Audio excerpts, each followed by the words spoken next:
Well, very, very fired up here in the Castaway Studios in Collingwood. Naughtsie with you and Cados Macdonald on the DeeBrief tonight, the unofficial podcast of the Melbourne Demons.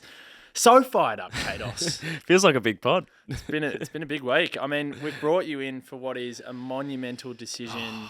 You're living under a rock like Derek, our producer, who said, "What happened this week in footy?" I know he's dealing with a few teenagers at his household, and for me personally, that's something to look forward to later in life. But mate, we're dealing with a big teenager that's gotten 2 weeks. Exactly. Mate, it's been wild. It's been an absolute roller coaster this week. It's absolutely great to have you on. But before we jump into Jacob van Rooyen, we've actually got Daniel Cherny, the Code sports journalist, joining us in about 15 minutes as well. I just wanted to take you back to last week, I believe it was, when we played the intro clip into Cozzie's re-signing. Yes. And we referenced your track and used it in that little opener. You must have been very pleased with that. I was, yeah. Cozzy Pickett is a real crowd pleaser. I made it 2 years ago, so if people don't know, I do a lot of YouTube content, heavily inspired by, the footy show. So I like to make skits, I like to make parody songs, and when we started 4-0, it was a big surprise in the competition that we'd started that well. So I did this celebratory rap song on Cozzy Pickett. And yeah, I saw when he signed, there were some people using it in their stories, and it got a little bump on me Spotify artist. So it was happy days. Mate, you've done very well, very well indeed. I know Marker and Adzi, you look back on YouTube when we're actually playing it off the top, and they were like, "What What hell is this?" Yeah, they were loving funny. it. There was one point where Adzi's almost whispering to Marker, going, "Sweet," to me. I'm like, "Mate, I don't have that much creativity in my body. I just talk shit about the Melbourne Demons. I couldn't put that together, mate. So you've done a ripping job with it. I played it to my missus as well, my little boy. I think I sent you a video, and he was bopping out. It's quite catchy. It's awesome. If I can sort of pat myself on the back. Pump it up. No, it's very good. It's very good work. We will dedicate a lot of this podcast to Jacob van Rooyen. The appeals board hearing is happening right now. I'm double loaded here. I'm double parked with the lappies. I've got one lappy with the run sheet. I've got one lappy with Fox Footy in the live feed from David Zeta. I always feel a little bit sorry for David Zeta. He's doing a lot of tribunal hearings at the moment, late nights. And he's never there, so it's he would be just on the phone. He'd have about 7 phones in front of him just on the buzzer. Yeah, no, he does a ripping job, I must say. So thanks to David Zeta and Fox Footy bringing us this feed. But just a quick update at the time of recording. What are we, 6:47? The appeals board is back and has no questions. The appeals board is now deliberating. That update actually came through 13 minutes ago. So how are you feeling right now live in the chair about it all? Because we were obviously all surprised on Tuesday when he got given 2 weeks. We were sort of surprised that it got cited, but it felt like one of those ones that they'll flag. We'll go to the whatever it is on the Tuesday night and get off. When it came back with 2 weeks, it was flabbergasting. If that's, I don't know, Yeah. I know that Yeah, word, no, but we'll take it. I was flabbergasted. And so was the whole football sort of community, which is it's a good feeling when you've got all the ex-legends, the media all on one side. It felt quite good. With the Cozzy Pickett one earlier in the season, because I'm a biased Melbourne supporter, I thought, it looked dangerous from Cozzy, but he hit him in the chest. Maybe he gets a week, maybe he gets off. He got 2, and everyone was sort of saying that should have been 3 or 4. And it's weird in this circumstance, everyone's just on the same page going, that was absolutely a football act. And it was surprising that the big roo's been given 2. So hopefully he gets off. But right now, gut feel, what do you think is going to happen in the next 15, 20 minutes? I don't know. I'm genuinely worried. Worried Same. about the course that the game is taking, and it's going to be great to have a chat to Daniel in the not so distant. He put a great piece together for Code, speaking about how this is a potential line in the sand moment for the game. I'm bewildered. I'm flummoxed. I'm flabbergasted. Yeah. Because honestly, mate, we've seen what's happened with the sling tackles, and I agree with that. I think that motion, you can definitely take that out of the game. And now the more we see those dumping sling tackles, they look dirty live. So back 4 or 5 years ago, we wouldn't have been able to pick them up live, as that's a bit of a dog act. But seeing them now with the arm pinned and that sort of falling motion where that head hits the ground sort of first, it's shocking, and it shouldn't be in the game, especially when there's that much sort of emphasis and effort in the tackle. So I'm glad those 2 motion tackles are out. Yeah, I agree. And I can logically process that. That's absolutely fine. I've got no issues with that. The bump is probably a different story, and I don't want to go into it too much. Maybe we'll save that for a rainy day on this show. But yes, maybe there is the potential in different circumstances to outlaw that. But when it's a football act, when it's a guy outstretched arm going back with the flight, I'm sorry, this has just overstepped the mark. And the weirdest thing for me that I just can't understand is the AFL is in such a strong position. We constantly hear about it. Record crowds, record membership.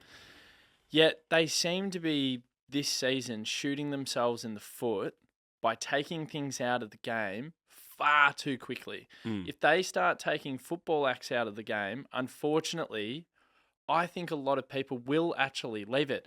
You often hear the common phrase, "Oh, the game's cooked, I'm done." That's something that my dad says all the time. And but where is he? Still Come watching? on, Robbie Mack. We're still watching the D's every week. But this is one of those instances where he didn't hear that the 2 weeks had gone through. And I was at his house on Wednesday, seeing my dad, and I told him, and it was one of those times where it looked like he genuinely meant it. Like, this is going to be hard for me to keep watching football if something like this is outlawed. It would have to be the first bicep to the neck tribunal hearing ever. I've never heard of a bicep to the neck that's copped 2 weeks. It's just unbelievable. Some of the commentary this week as well, as I rattle through the run sheet, all the outrage from people in the media. I thought Jordan Lewis absolutely summed it up perfectly on AFL 360 last night when he said they're making it up as they go. They literally are. Yeah, It's crazy to think that football acts on a footy field that are legal, like Jacob van Rooyen's, are suddenly being cited. Fev called it the worst decision in tribunal history. Jonathan Brown loves Big Roo as well, and he was going after everyone. He was saying this could be like the worst decision ever, and I like it's challenging the fabric of the game. That's been thrown around this week. Goody as well, yeah. Strong stance from the club. Very happy about that. It was great to see a fired up Goody as well in his press conference. He's going after Kath Lachlan, just saying he'll be named. Was it Kath Lachlan or was it Kath Durkin? It was either one of them. I wasn't sure. All I heard was Kath. It was, and if it wasn't either of those Kaths, we apologise to the actual Kath. Sorry, but he definitely went after a Kath, and not my auntie. No, Kath. No, not my neighbour from when I was growing up on the farm. But no, it was interesting to see the mood that he was in, talking about how Jacob is going to get picked, and he has been picked. I don't even really care for the team right now. Yeah. We'll get to the Hawthorn game a little bit later. I've got a few notes about that, probably 2 minutes worth, because this is the only thing that matters. This is a momentous occasion or moment for the AFL. It's huge because suddenly players are going to have to potentially rethink how they actually play the game. We are going down a very dangerous path. We can sit here and have a beer and try and enjoy a jovial podcast, the two of us. But the reality is, I'm scared for the future of the game. Yeah. Because, Cados, I'm sorry, if suddenly blokes are going for screamers and a bloke's knee hits a bloke's head and he gets concussed, suddenly is that a lack of duty of care from a player? Is that not being a reasonable footballer and knowing that you were potentially putting that player in harm's way? If it ever gets to that point, I know there's a lot of knee-jerk reactions about people saying that they're actually done with the game. I think I'm out. Yeah. I think I'm 100% done and dusted with the game. If we ever get to the point of people taking screamers, blokes getting injured in the contest and getting ruled out the next week, I think that's curtains. Yeah, it's frustrating that... Can't believe we're having that convo, by the way. I know. Well, it's frustrating that they're trying to sanction accidents that are clearly football accidents. There's so much chaos in the game that we love, so accidents are going to happen. And Um, even I sort of think like if you do bump someone and it's a clean hit, and even if optically it looks pretty bad, I'm still of the belief that if they don't get injured, it's okay. Like I'm not sure what are they calling it these days? It's sort of outcome over action. Like I'm sort of like if the outcome Yeah. wasn't that bad, it's play on for mine. Yep. How do you feel about that side of things? I'm with you. I think Like if someone doesn't get hurt, but like they Charlie Ballard. yeah, yeah, yeah. So like if someone goes for the big bump and they don't hurt the person, I don't think we sanction that person for the big bump. I think like the big bump's been perfected there. I think we need to be really, really careful about exaggerating outcome in all instances. Yep.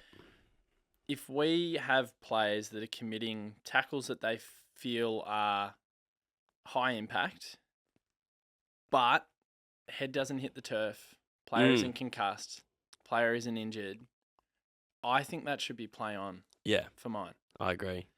And it's a really dangerous territory when we're focusing and the AFL are focusing far too much on outcome. This is a contact sport. It's a 360 game. Lateral movement is constant. That's the reason why we love it.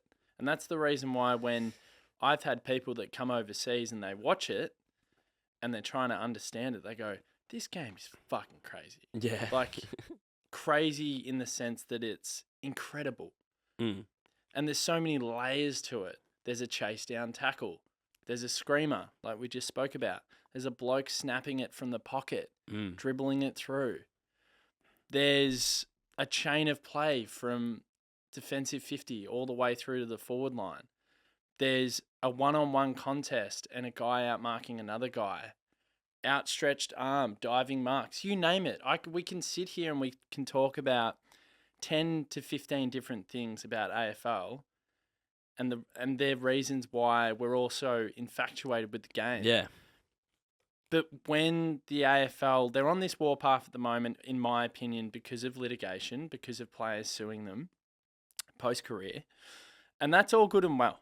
Like, no doubt they don't want to get into a situation where suddenly they're having to fork out ridiculous sums of money to compensate people that have got, permanent injuries post-career.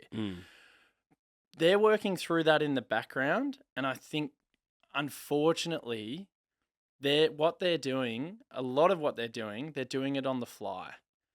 And this is a great example, and that's why I completely and utterly agree with Jordan Lewis. They are making it up as they go.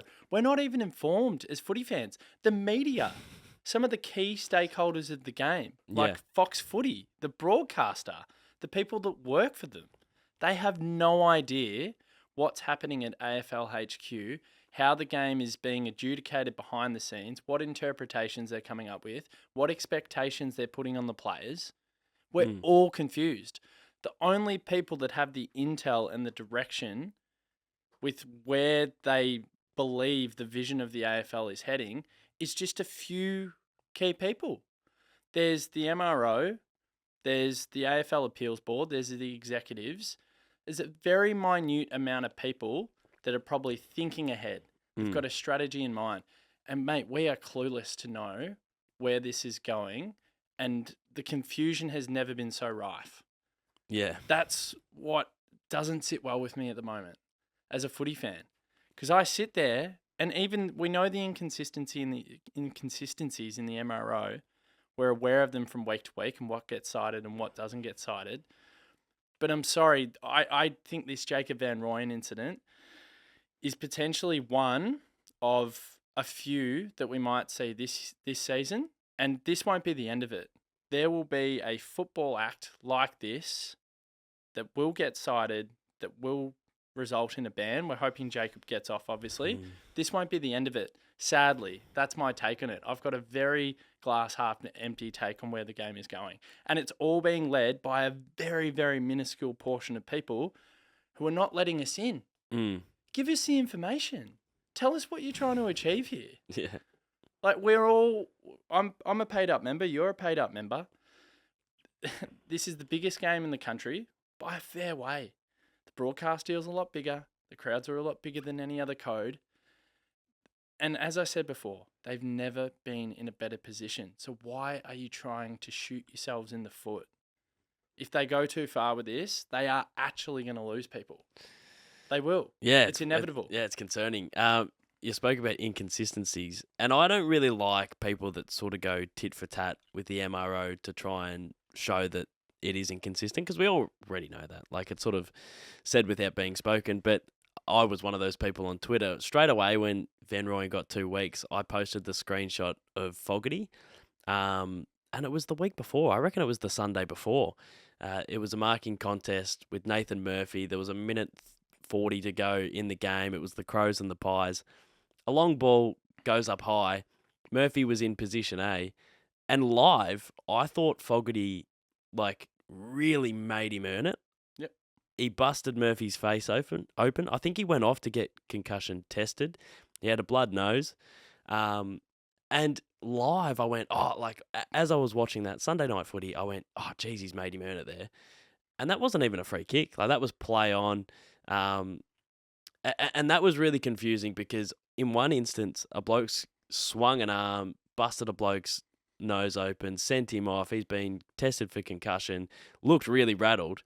And that was play on. And then the next week, a bloke biceps another guy in the neck. Biceps, I love it. Yeah, well, he did. It wasn't like the rotating arm. It wasn't a fist. It wasn't a forearm. Like, sometimes those forearms are really dangerous. 100%. And he gets 2 weeks. So, yeah, that was a real head scratcher when you look at the screenshots of both of those. Yeah, definitely. And one really funny thing before we get Daniel Cherny on, about maybe 3-4 minutes, Mr. Derek. I've just sent him a text. He's in the waiting room already. Oh, early bird. We could bring him in. I just want to make one last point, though, before we do get him on, and it's around Mr. Woods's his adjudication of this. So I don't know who Mr. Woods is, but you've come in and he's in the firing line. Yeah, he's in the firing line, absolutely. So we just want to debunk this. So just going through the appeal board hearing, and I see on David Zeta's Twitter feed, which is getting enormous activity. I hope he's getting an extra 500, 600 followers off the back of this case. He deserves it. So Woods, in brackets from the AFL, so he's clearly a lawyer. Mr. Woods says he needed to take care, he failed to take reasonable care, and he injured another player, and that was appropriately found to be careless. Couple of things here, Mr. Woods. He's not injured. He's cleared to play this week. So that's a doozy, and that's wrong. So that's factually wrong, fundamentally wrong. The second thing as well, Woodsy, he could have coat-hanged him. Yeah, he could have absolutely drilled him. Like one of those ones where the bloke's just a sitting duck and he gets absolutely flattened. Van Rooyen had the run up, he had him absolutely like an absolute sitting duck, could have ran through him. And you can tell that he sort of half put the arm out so there wasn't that much body. Like, instead of just running through Jonathan Brown style, like with the elbows up and just absolutely flattened him, he sort of put the arm out to sort of distance himself and give a bit of gap between the body. And in doing that, he's collected him with the bicep. And he bicepped him. Old Ballard's off in the stretcher. Yeah, I just one thing on that before we move on. We will get Daniel Cherny on. It's this. He could have taken reasonable care. He failed to take reasonable care. Mr. Woods, he took reasonable care. As we just said, he could have clobbered the bloke. In the position that Charlie Ballard was, Jacob van Rooyen's coming back with the flight of the ball. He's a big boy, the Roo. He could have, given the nature of the contest, if he wanted to, he could have absolutely put his fist through his face. Get 3-4 weeks, you cop it on the chin, you go, you're a naughty boy, Jacob. You shouldn't have done that.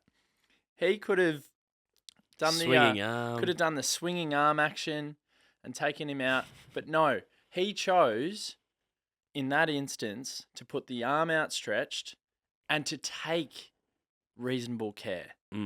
So it's quite funny how much Woodsy contradicts himself. Completely and utterly contradicts himself, given the fact that in that situation, I reckon Jacob van Rooyen did every single thing he could to take reasonable care. That's what's hilarious. Yeah, and to Comical.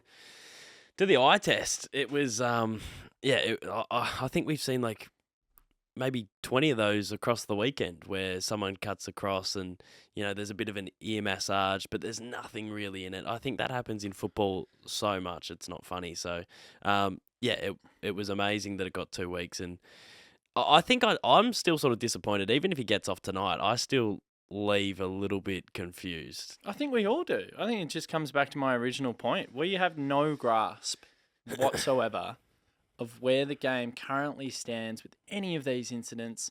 We have no idea what the future planning of the AFL is, what they're trying to do by I guess, prolonging these cases. I've got a theory about that later as well, but we might get Cherns on. So we'll take a little breather. We'll come back. We'll get Daniel Cherny on, who wrote a great piece in Code Sport just about this very incident and the magnitude of it and what it might mean for the AFL. All right, we're back on the airways. The big, big verdict. Imminent, we think, Cados. Any moment now. Any moment now. And to discuss the broader impact of the circus this week surrounding Jacob van Rooyen and the incident with Charlie Ballard, we've got Daniel Cherny on, the Code Sports journalist. Welcome, mate.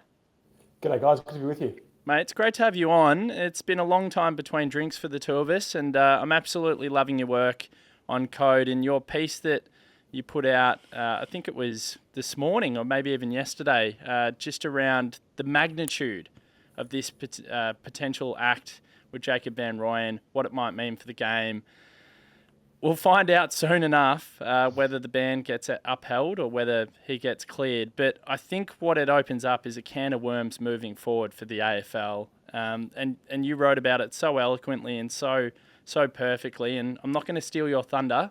I'm going to let you give the elevator pitch to the DeeBrief faithful and the broader footy community. What are your thoughts on where we currently stand now and where we might be in, say, 2-3 years with these particular incidents? Well, first of all, it's good to be with you guys, and very kind words there. Look, I think the story here is, and from time to time we get these seemingly substantial or seismic tribunal hearings, and I think it's funny, Melbourne have seemingly been involved in a few of them, as I'm sure you guys have noted. Jack Trengove all those years ago in 2011, Jack Viney, which was also against the Crows, and this one not against the Crows, but with Charlie Ballard, who I suppose is South Australian actually, so close enough. There's a link. There's a link, but and this has sort of evolved, and the game has changed, and I think. And as I noted in the story, in the piece I wrote, in 1996, Michael Voss won the Brownlow medal, having cleaned up Alan Richardson, now Melbourne's footy boss, on the wing at the Gabba. And that wasn't even, it was a sort of it was a highlight almost of the year. It's been replayed time and time again over the years, as much for the reaction of Wally Lewis and Dipper on the boundary behind. But I think, more to the point, that highlights that the game has changed. What was allowed then is no longer allowed these days, and there's been an evolution. And I think gradually we've seen the bump go, pretty much. Cozzy Pickett in round one. I mean, again, what Cozzy did in round one, in years gone by, I'm not saying the last couple of years, but 10, 15, 20 years ago, was just sort of part of footy. It was within that sort of 5 metre radius of the ball. But now the onus is on the bumper, and if they hit high, well, they go, almost regardless of impact. And it's been that elevation. Similarly, the tackle, the dangerous tackle, particularly the double motion, the pinning of the arms, the sling, they're all of a similar genre. And we've seen that change. And there have been, umpteen examples already this year, seemingly one every week. I'm sure there'll be one in the next couple of weeks. It's a pretty clear sort of rule of law now in the AFL. But the spoil did seem like a next step, and I sort of have been loosely following the appeals hearing case this evening, and I see Melbourne have argued that there are provisions within the rules that if a player is legitimately attempting to spoil or mark, that they are protected as long as it is a legitimate attempt. And I suppose there has been some debate as to whether it was a legitimate attempt from Van Rooyen. I feel like most most of the commentariat believe it has been. I was actually just happened to be talking to a former player earlier today, just generally, and they were actually of a different view. They thought it was unreasonable, which I was surprised to hear. But it's not there's not everyone on the same wave, same page on this. But whatever happens with this decision, I just do wonder where it all goes, and that was one of the points of the piece.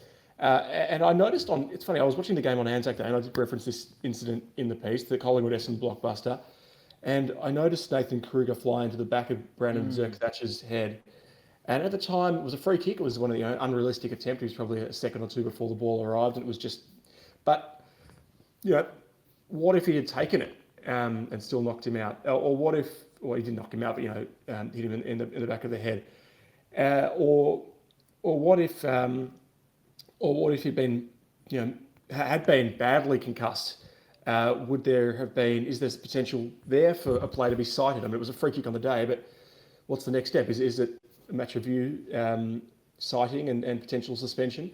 And I just do wonder where this all goes. And that's not, I don't know, there's a risk of sounding alarmist. And don't get me wrong, I've covered concussion for a long time now,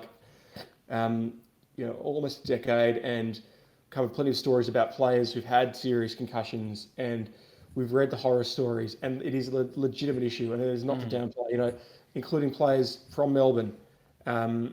Obviously, Cade Collar-Jasny, chief amongst them, Sean Smith and what he went through.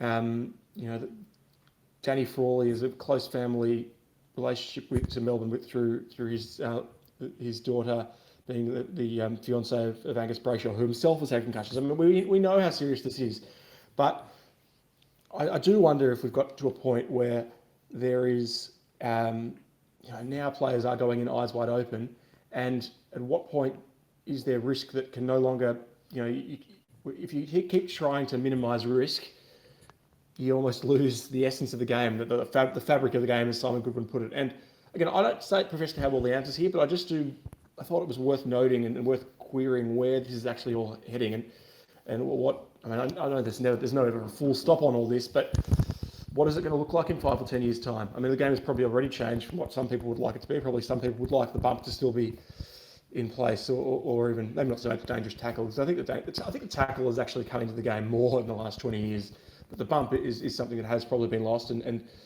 probably isn't coming back. But it's been a real change there, and it's quite a seismic case. It is a seismic case. Are you worried about where the game's heading?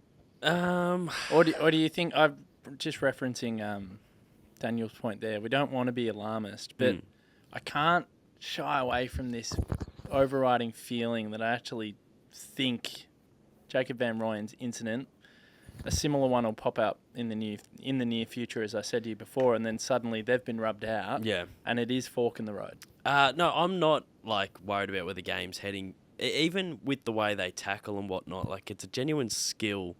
At the speeds that they fly into contests, there's no real second guessing in our game. They all sort of know the techniques of how to tackle and the techniques of how to bump and how to approach contests now better than they did years ago. I think the modern player is so skillful, so that their decision making, even of when to go and when to not go. You'll see two players running for the footy, and one player at the last second will realise, I'm not going to win it. So they'll lay a big grappling tackle. And years ago, they would have just flown into each other, but there's some skill and some decision-making now that I think will continue to evolve. I just wanted to ask Daniel, do you think there's still room in the game for mistakes to happen, or accidents, I guess, is a better word? Because this felt like a genuine accident.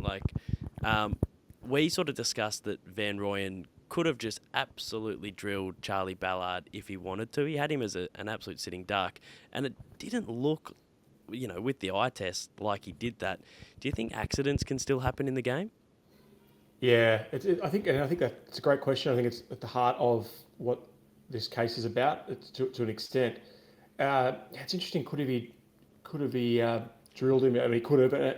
Maybe the counter argument. I was sort of wondering if what he did was deemed to be illegal, what was his alternative, and was it to, I suppose, shy away from the contest, try to, in whatever respect he could, move away to avoid contact? Is it to go heavier in terms of the body, rather than the head? Was it to try to body Ballard at some level? Maybe that was it. Yeah, I think there is still room for accidents. For instance, when two players are flying at the ball in a marking contest. But as I said, the margin for error is smaller than what it was. And I just wonder whether now we aren't giving players enough leeway, and whether they sort of, unless they are, let's look at Van Rooyen.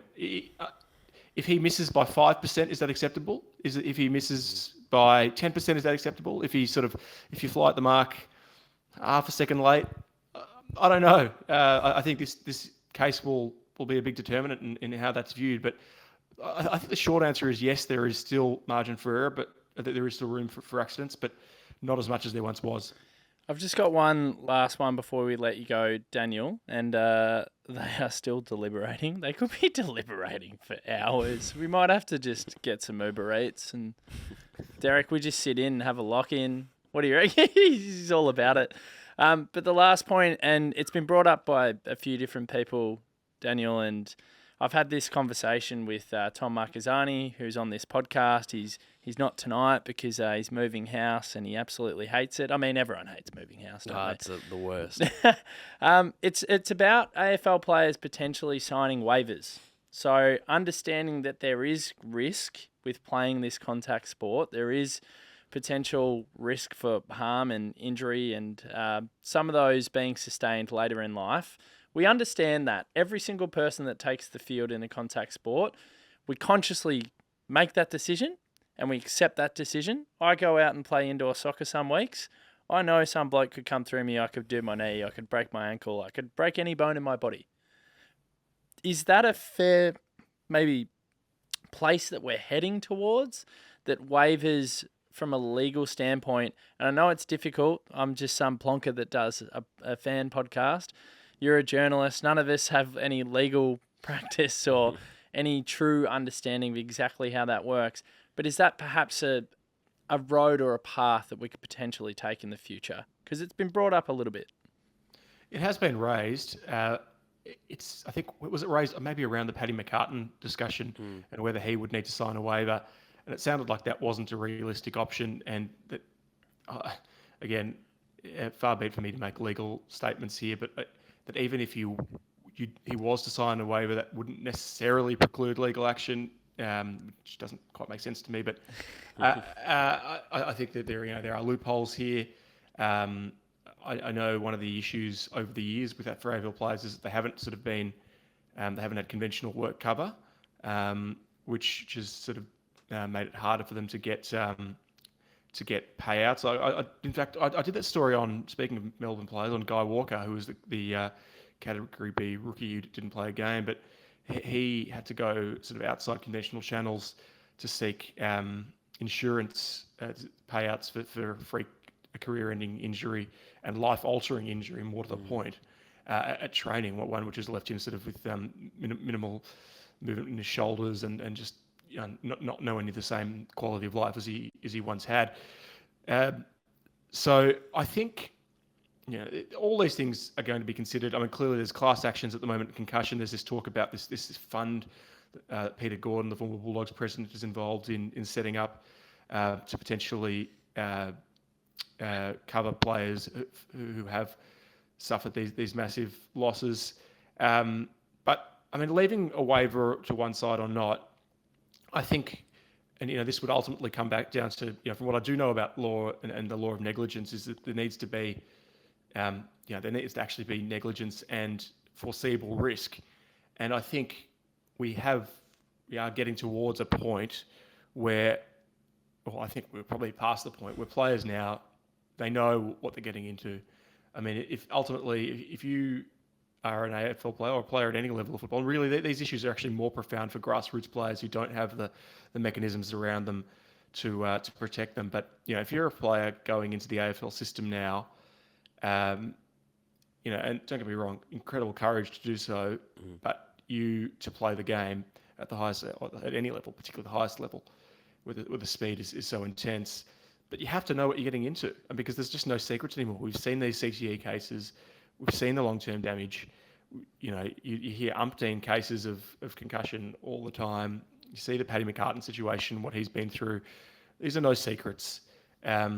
So, whether it's a waiver or not, I think there does have to be some responsibility on the individual that you are assuming risk. To what level that risk is, it's hard to say. And hopefully, the AFL now has mechanisms in place that players who do get concussed are then taken care of, and are almost held back from their own, protected from themselves, so that they don't return to the game prematurely. But look, every time I have a discussion with concussion, it sort of ends this way: that this is not an issue that's going away. That head-high contact is going to be the talking point for the next. When you look at Andrew Dillon's tenure, and people are saying, "Oh, well, what's he got to do now?" Because leaving the Hawthorn thing to one side, he's got Tasmania's done, and the broadcast rights deal's done, and all the CBA might be done by the time Gillen goes. Well, concussions are the big one. Concussions the next 10, 20 years. It's not going away, and it's the issue for our times and those going forward. Spot on. Yep. And it's very important that we get it right with the balance, because we cannot lose, as Simon Goodwin put it so perfectly, we cannot lose the fabric of the game. And the fabric of the game at times is a bit of aggression. And you spoke about some of the nuance before, Cados. And we still rock up to the footy and we marvel at how incredible these players are at making these split-second decisions and doing these fancy things. You're like, wowee. But there's an element of aggression, Daniel, that we can't lose. And I mean, that runs through in your piece, which I love. But I also love the way that you tempered it, understanding that ultimately it's always going to be about a balance. And how we get there, I don't know. None of us really have the answers. I'd love to know what the AFL's actual vision and blueprint is, and all the decisions and all the dialogue that they're having internally down there in the Docklands. Because I feel like we're capped out as fans. I feel like even the journalists, we're all a little bit confused at the moment. I just and further to that, I agree, and I think one of the issues here, and we sort of laugh about these tribunal hearings dragging on, and there was that Paddy Cripps one that went late into the night last year, which was ultimately decided the Brownlow. It's such a hard process for media, let alone fans, to actually get their heads around, because it's become so. It's so legal, it's just legalese. It's legal mumbo jumbo. It's high-paid lawyers in suits sitting around arguing with each other. I mean, there was a case cited. I tuned in for a bit of this case tonight. They were citing a case from 1909 to decide the scope. And not a football case, just a case in terms of the precedent of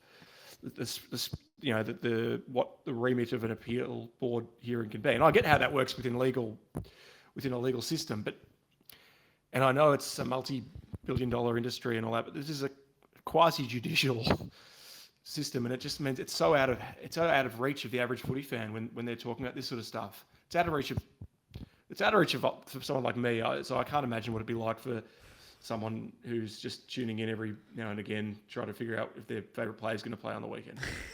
It's such a good point. I love it. We'll let you go. We battled through a few little technical difficulties there, but I'm gonna clean it up in the edit. No one will know otherwise, Cados, so it's going to be fine. Thanks for jumping on, and mate, continue churning out. Yes, I went there. Continue to churn out those brilliant articles on Code Sports. You're doing a wonderful job. I certainly enjoy them from week to week. It's been good to catch up, and they're still deliberating, just so you know. That was great. Daniel Cherny. He was very well spoken as always. He's a learned man, Daniel. And he brought up some really interesting points, Cados, as they continue to deliberate at the appeals board, just around the fact that concussion isn't going anywhere. It's going to be Andrew Dillon's biggest task, probably. And yeah, it's all about finding the balance, which is going to be bloody hard. I can't imagine being in his shoes. Maybe Gil's got out at the right time. Yeah. It's going to be really tricky. But we will just quickly, as they continue to deliberate, we're hoping there's a decision soon enough. I mean, it's almost been an hour since they started deliberating. So we're hoping. What is deliberating? Is that Well, when they're telling the club what happens, or are they going back and forth? No back and forth in my mind, and I could just go define deliberating in Google.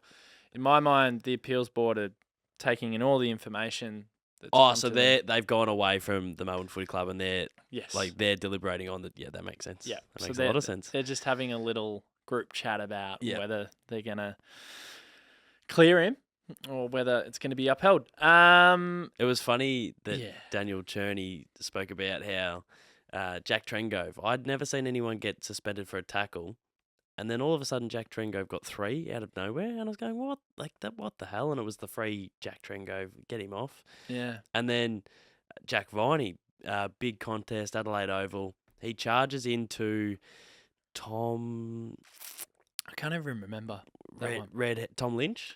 Yeah. Oh, yep. Charges into Tom Lynch or Josh Jenkins. I get them confused. But charged into someone, and the ball was there, and it was like a fair contest. Didn't leave the ground, and old mate got concussed and injured. And it's funny that like the Jack Trengove one's definitely weeks now, and maybe the Jack Viney one now probably is weeks. And now we are at another landmark case where old mate Van Rooyen has, as I said, bicepped someone into the neck, and potentially, as Daniel was saying, in 5 years, maybe this is the defining decision. And like, if you clip someone in a marking contest, that definitely will be suspendable in 5 years. But yeah, we are at that landmark moment, which is frustrating, but Scary, frustrating, and very confusing. Let us know what your plan is, AFL. Yeah, we should take the cans off. As Scotty Hawthorn reminds me, or tells me rather, he's like, "Who's this bloke Hawthorn? That's the legal representative for the Melbourne Football Club." Literally, really, a Hawthorn, and we actually think it might be our cousin because he's a high flying lawyer. So my cuz, who I don't know yeah, very well. I've only met him on a handful of occasions. Hordo might be representing us down there in Docklands that's gold. to get Jacob van Rooyen off, and here I am hosting a fan Having podcast. a couple of beers and calling up journos. Yeah, no, Daniel was fantastic, so we appreciate He him was jumping awesome. on. We're going to talk a little bit of footy as they continue to deliberate. Hawthorn on Saturday. So back at the G, we're building a fortress. We've spoken about it, Yeah. and we're loving it. Well, because in previous seasons, teams rock up to the G and pinch the 4 points, and it's infuriating. Like, I love the wins at Optus Stadium. I love the wins at the Gabba in the last few years. But to come back to the G and have teams just rock up and get their win and piss off, it's very, very frustrating. So it feels like maybe there's an emphasis. Maybe we've, spent the preseason learning how to win at a big, expansive ground like the G, with our running patterns and whatnot. But yeah, we're getting it done at the G, so hopefully we can do it again this weekend. Definitely. I mean, Hawthorn cannon fodder at the moment. They're going through an extremely long rebuild in my mind. I actually don't know if they've executed it correctly. Time will tell, obviously. We'll see where they're at in 4 or 5 years. But I think they gutted the joint a little bit too much. I think they got rid of too much senior experience. For me, it seems like what Melbourne actually did when we got rid of some of our senior players. That was the worst decision ever. Didn't treat them well. Oh. The likes of Junior Macdonald is probably the one that headlines them. But anyway, I've spoken about that a lot on this show. I'm not going to go into it. I was almost excited to get into it. No, I'm not going to get into it again. I'll bring it back to the footy. So the Hawks, there's a special bit of hatred still in my heart for them. Yeah. Purely because of the fact I'm envious. I am jealous. They've won countless flags since their first, I believe, in 1961 off the top of my head. They got them to 13. We were sitting idle on 12 from 1964 onwards until we broke the duck in 2021. So extremely jealous of the way that they've been able to just win flag after flag after flag. There's a stat here as well. Since 1980, it's 48 wins to 22. And just keeping in mind that we've won 5 of the past 6, and then there was that random draw in 21.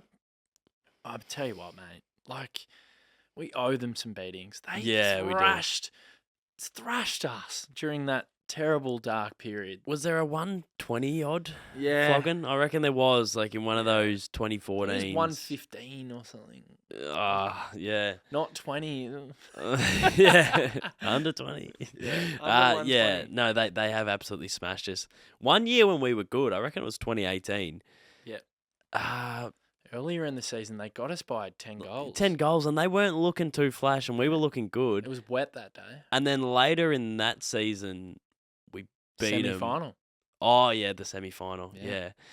One of my favourite wins ever, I reckon it was 2016. Yeah. Round 20. Oh, Went large that night. it was unbelievable. I think we won by We partied. about 20 points. Dom Tyson kicked one of Kicked the sealer. Yeah, I think Billy Stretch got on the board as well late in the last quarter. Weed. Yeah, he debuted. It was good. Yeah, Dwayne Russell was on the commentary. Yeah, that was an amazing victory. But yeah, going up against the Hawks, normally they even there's been years, even in like 2017, I think they were 0-3 and we were going okay and they still pipped us. So they're plucky, but hopefully this week this could be like a bit of a North Melbourne 2.0. I'm a bit worried that it won't be, but yeah. I'm feeling pretty confident about this one. They're coming back from Perth, and there's that whole theory you come back from Perth and you struggle the next week no matter where you play. There's a few stats here as well. And I want Melbourne to use the Lee Matthews mantra from the early 2000s with that Brisbane dynasty. And it was, if you smell blood, kill it. Melbourne, smell some blood, because this is where Hawthorn stand at the moment in some of the key indicators. 17th for inside 50s, 14th for marks inside 50s, 17th for shots on goal, 18th in the league, rock bottom for goal efficiency from inside 50s. They're 18th in the league for goal accuracy. We're number 1, which is great. And they're 17th for contested marks, which is a very important key indicator. And it's great to have Max Gawn back, because suddenly our numbers have gone through the roof with contested marks since he's come back into the team. But they are cannon fodder. And Melbourne have an opportunity not only on Saturday, but for many years to come, to just rattle off the wins against this mob. It's a huge discrepancy in win-loss since 1980, as I referenced before. It's crazy. They've bullied us. They've tormented me. And they've tormented me when I've had to sit there through countless grand final days with all my mates and just watch them snare another flag. And it got to me. It really got to me. So I'm hoping Melbourne come out in the weekend. Yes, we need to continue to build on that game plan, and there's a lot we can do, and there's a lot of room for improvement. But that supporter part of me and what it means to play Hawthorn, I hope we smash them. I hope we do too.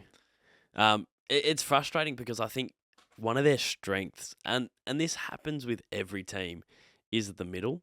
So it'll be really annoying if they sort of halve the contest in the middle, or they sort of outperform us in the middle, because everyone, every commentator goes, the Melbourne midfield. But sometimes we can get sort of smashed in clearance and contested possessions, that used to be like the brand. Well, we're 11th for clearances. Hawthorn are 9th, but Hawthorn actually doing a good job out of clearance for the most part. Where they're struggling, when I watched a bit of the Freo game last week, disappointing about Freo watch, but they got 3 tough games coming up, was when it went in, it just seemed to bounce straight out. Yeah. Their ability to try and keep it inside their forward 50 was absolutely terrible. The ins and outs are interesting. I'll quickly go through Hawthorn. So Cam McKenzie, CJ, James Blanc, I don't know who that is. Luke Bruce comes back in, Sam Butler. And then out, so Connor Macdonald, Fergus Green, Jack Scrimshaw, Josh Ward, Lachlan Bramble, and Tyler Brockman. I mean, I'm reading out names, and I don't know any of these blokes. Let's go to Melbourne. So Charlie Spargo and Michael Hibbert are in. And out goes Daniel Turner, omitted. James Harms was the sub, so he goes out, so maybe he'll be the sub again. And disappointingly for me, James Jordan gets omitted. And that seems to be a vicious cycle for Jimmy Jordan. And I'm not happy about it. He's out of contract, isn't he? Yeah. Yeah.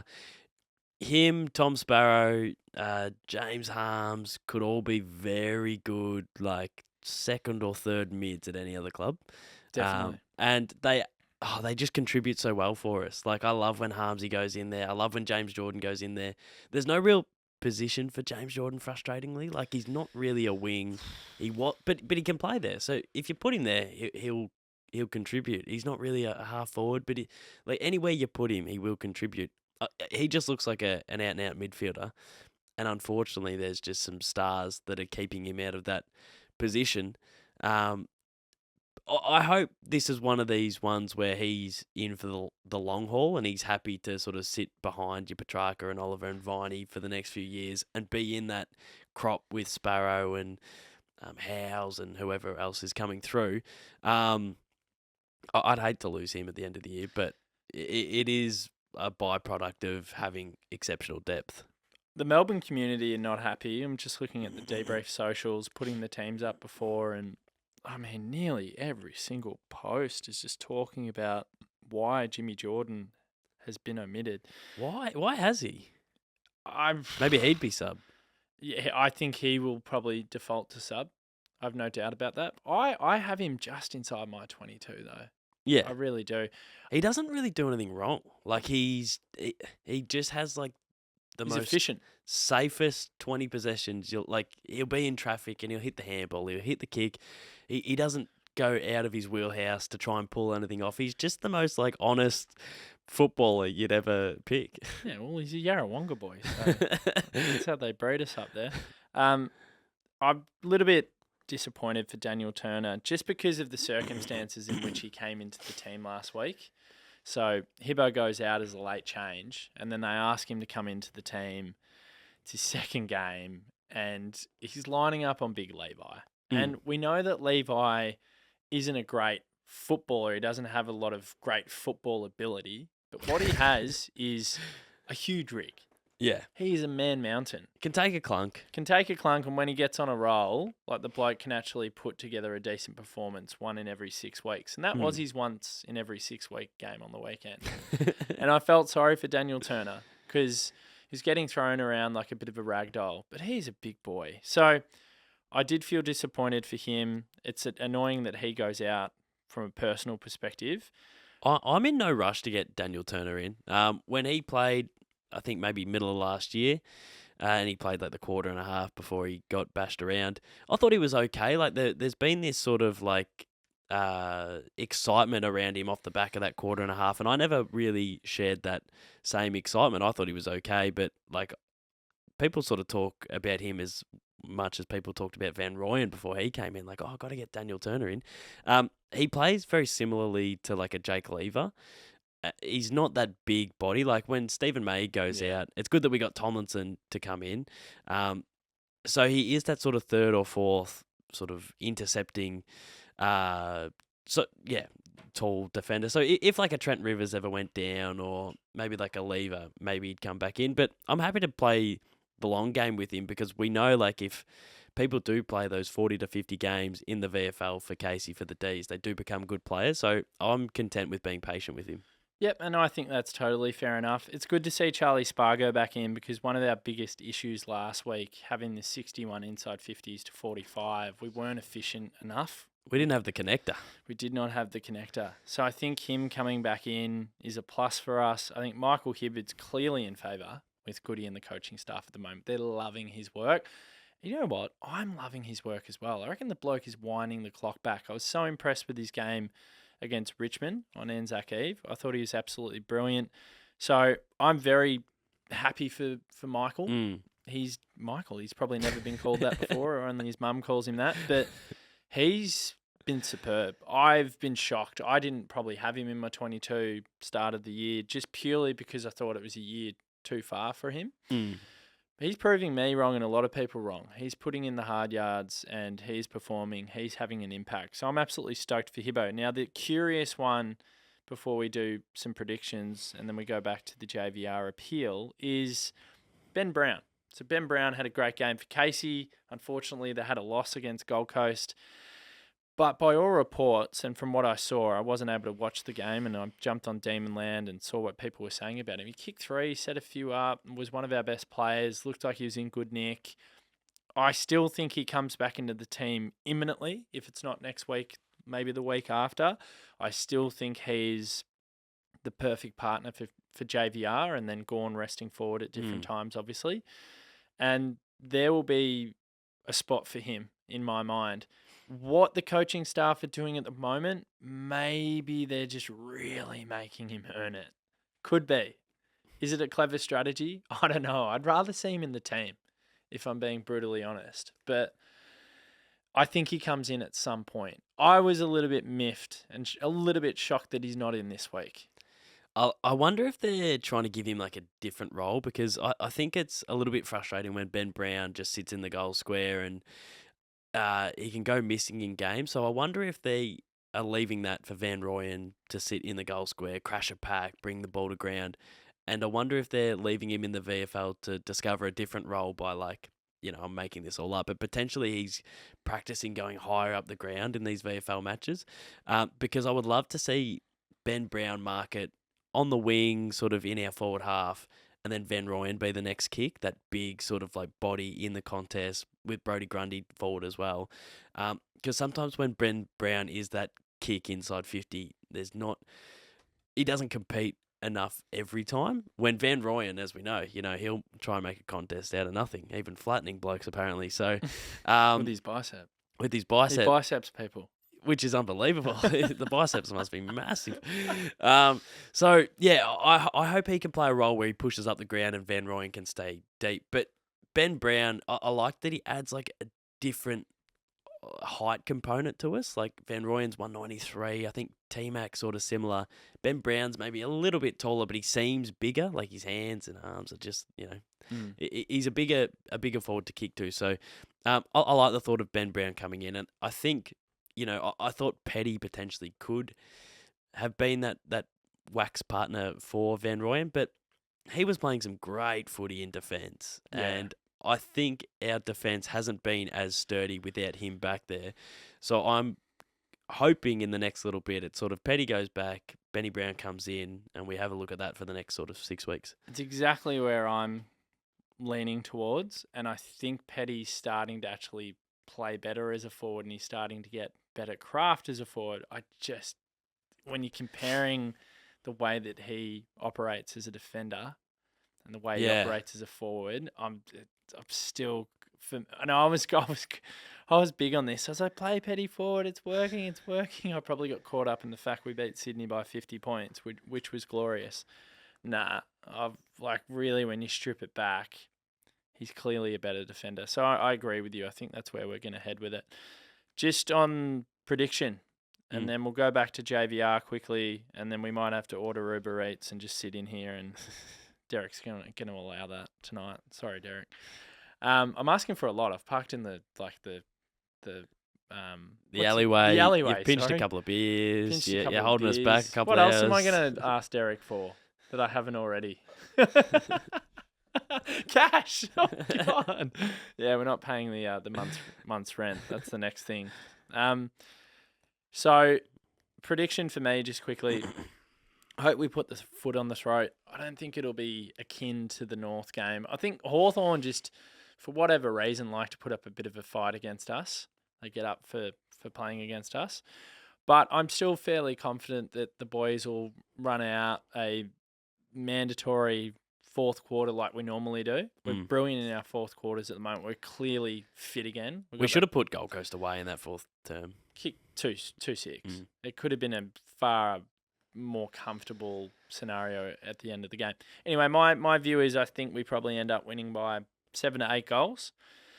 And I think maybe it's a 3 or 4 goal margin at 3/4 time, then we just pull away. That's my vibe on it. What about you? Yeah, I was going to say the same thing. Unfortunately, it's not going to be what we did to North this year. I think it's going to be similar to the North game last year where, we played them at Marvel and they were in it up until 3/4 time and we kicked away. It was about 40-point win. So, yeah, I'm tipping the same. I'll tip the D's by 41.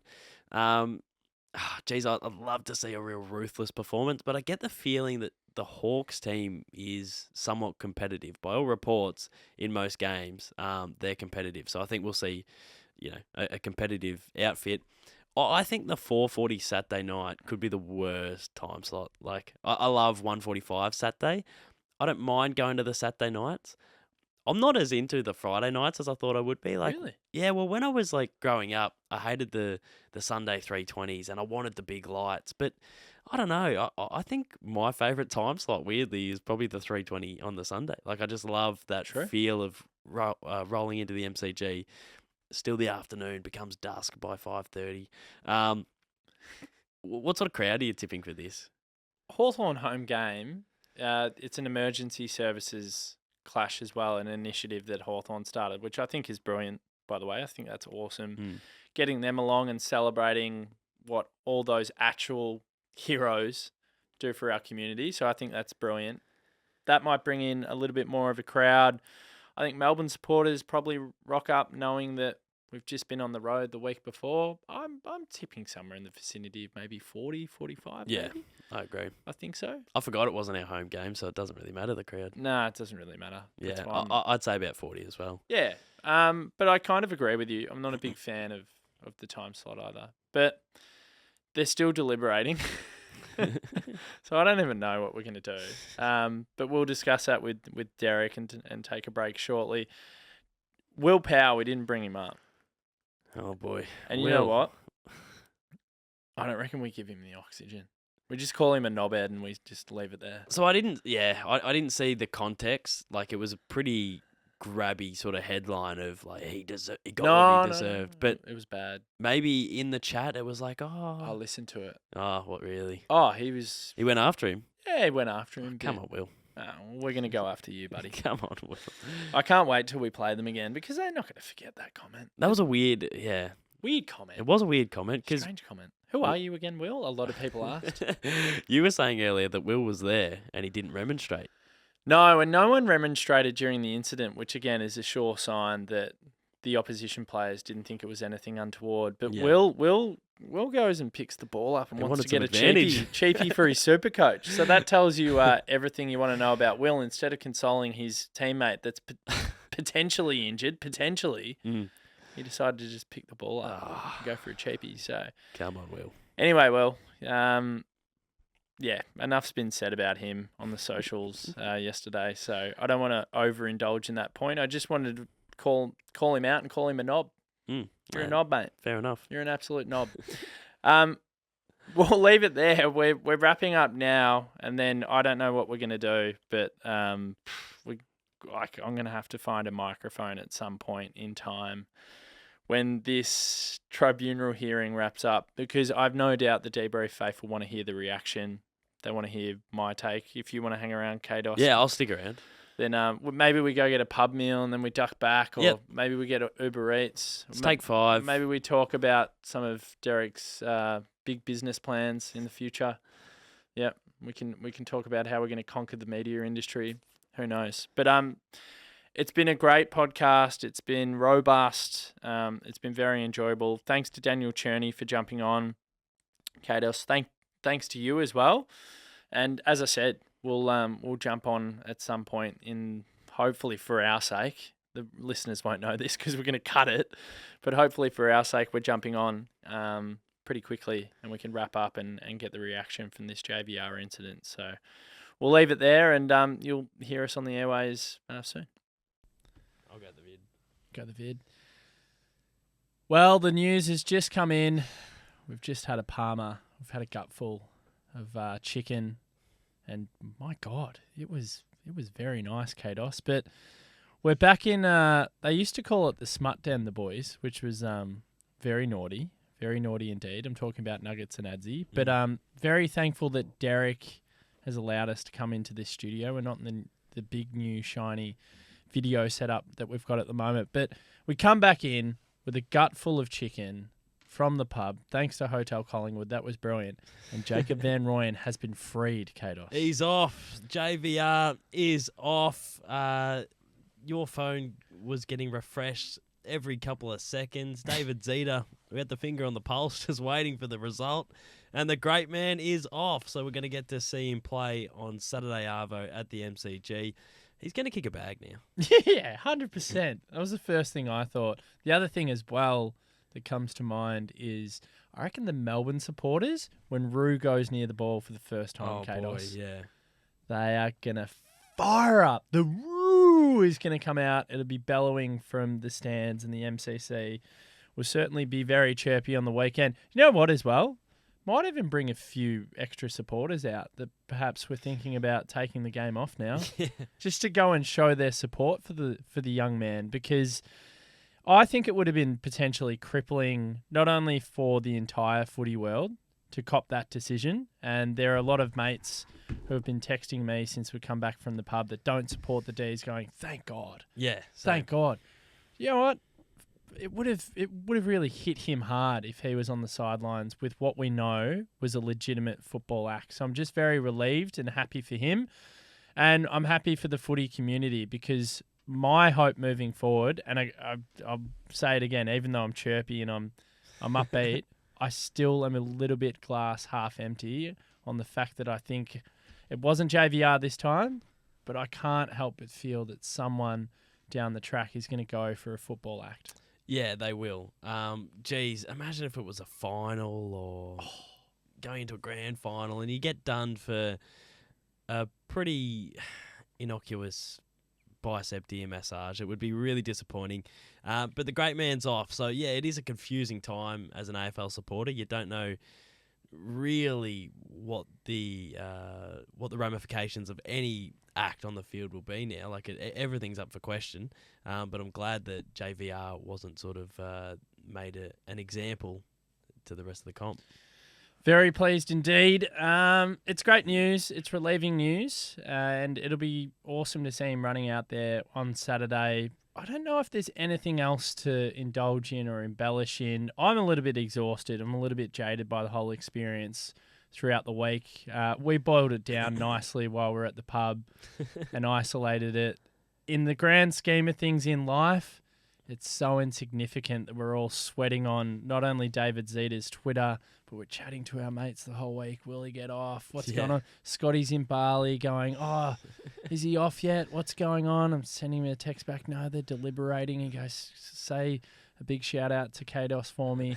We're all entrenched in this story as footy fans, but at the end of the day, it's just footy. Yeah, no, that was a funny comment that you did bring up. You said, this is very insignificant when you do think of it. We're sitting at the pub waiting. I know, sitting at the pub, to go back refreshing to the phone. studio. We've done this potty for 3 hours trying to get a result. It's a Thursday night. We're in Collingwood just waiting for this decision. But it is insignificant, but it's also monumental. And I can't wait to see the great man on Saturday run around. Exactly. It's insignificant, but it's monumental. You've nailed it. I couldn't have said it any better. A big thanks to you for coming in, honestly. Like, to see it out, to start a little bit later. We've got Daniel Cherny on the podcast, who is brilliant. But just, Cados, to see it out, grab a Palmer, talk some shit together, and wait for this verdict, and then only come in and do what we're only going to probably do 5 minutes here. And then we're going to go home. It's very nice of you. Appreciate it. Got a commitment to the craft, got a commitment to the D's. Thanks for getting me on. I love listening, so I'm gutted that when this episode comes out, I'm probably not going to listen back because I've already experienced it. But can't wait to tune in for the review pod and next week. And thanks for getting me on. I always love popping in. All good. And to all the Melbourne supporters out there that will sleep well tonight, rest easy. And get those lungs ready. Get those lungs ready. Ooh. Because as soon as the boy goes near the ball on Saturday, Cados, it's going to be... And all right, I'm going to put you on the spot before we go. How many is he kicking? He'll kick 5-2. 5-2? Yeah. Okay. Who's going to play on him? Sam Frost? A bit of frostball. Never goes astray. I quite like frostball. I like frostball too. I'm gonna back him in for 4. I don't know. I piled the pressure on. I'm just excited that he's playing. I got a good feeling. I think it's a bag and potentially a hanger. Maybe a hanger where his knee goes into someone's head. Oh, no. He gets concussed. No, I didn't go there. Did I? Thanks for listening. Love you all. And at the time of recording, what is it? It's 9:15. Oh, boy. It's time to wrap up and go home. JVR's off.